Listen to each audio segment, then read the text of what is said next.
এক গ্রামে থাকত গফুর নামে এক দরিদ্র কৃষক। তার ছোট্ট একটা জমি ছিল, আর ছিল একজোড়া বলদ। গফুর সারা বছর কষ্ট করে চাষ করত, কিন্তু কখনো খরা, কখনো অতিবৃষ্টি তার ফসল নষ্ট করে দিত। প্রতি বছর লোকজন বলতো, এই জমিতে কিছুই হবে না, ছেড়ে দাও গফুর।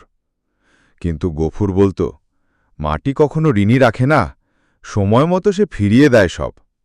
শুধু ধৈর্য চাই। এক বছর সে তার জমিতে নতুন এক ধরনের ধান বপন করল। গ্রামে সবাই হাসল, বলল, এই ধান তো বড় হতে সময় লাগে, তুমি কি না খেয়ে মরবে? গফুর মাথা নিচু করে শুধু কাজ করে গেল।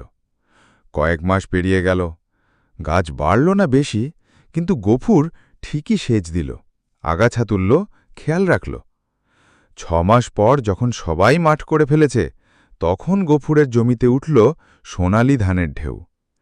সেই বছর সে এত ফসল পেল যে ঋণ শোধ করে নতুন বলদ কিনে ঘর মেরামত করল।